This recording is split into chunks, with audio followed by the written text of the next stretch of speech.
Швейцарт төвдөө дэлхийн өрсөлдөх чадварын судалгааны төвөөс дэлхийн улс орнуудын өрсөлдөх чадварыг хэмжин гаргадаг дэлхийн өрсөлдөх чадварын тайланг 32 дахь жилдээ бэлтгэн танилцуулж байна. Энэхүү судалгааны тайланд маань сонгож авсан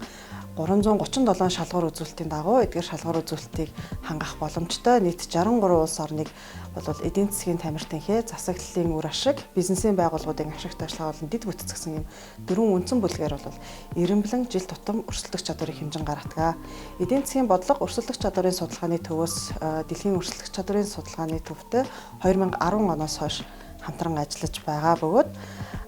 Монгол улсын өрсөлдөх чадварыг тасралтгүй хэмжин гаргасаар байна. Энэ жилийн судалгааны хувьд даян дэлхийн доктортой хөгжлийн зорилтуудын үзүүлэлтүүдийг нэмж оруулснараа бол онцлогтой байдаг. За үүнээс гадна хэвлэлийн эрхчлөө, PISA буюу дээд боловсролын онооны үзүүлэлтүүдийг илүү дэлгэрэнгүй тухайлах юм бол математикийн хичээлийн дүн гэсэн үзүүлэлтүүдийг бол нэмж оруулснараа дэлхийн өрсөлдөх чадварын судалгааны үзүүлэлтүүд маань жилээс жилд улам юм боловсронгуй баг зэргийн юм өөрчлөлт болон нэмэлт үзүүлэлтүүд бол орсоор байдаг. 2019 оны судалгааны үр дүнгээс харахад Монгол улс маань Аргентин болон Венесуэл улсуудын өмнө нийт 63 улсаас 61-р ирэмблэгдсэн байна. Энэ нь өнгөрсөн онтой харьцуулахад нэг байр урагшилсан мэт харагдаж байгаа хэдий боловч өрсөлдөх чадварын яг өөрчлөлт оноог харьцуулан харах юм бол бас арай өөр дур зураг харагдаж байгаамаа.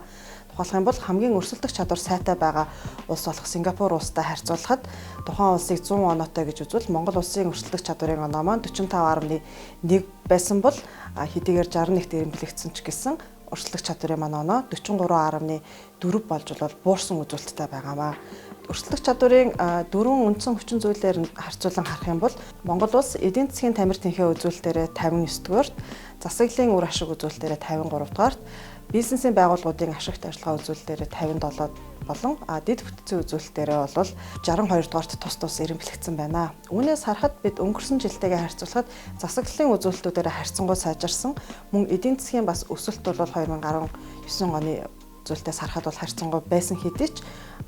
бизнесийн байгууллагуудын ашигт ажиллагаа дэд бүтцээрээ хамгийн султай, мөн эдийн засаг маань бол хамгийн юм жижигхэн улс хэвээрээ бол байсан дүр зураг бол харагдаж байгаамаа.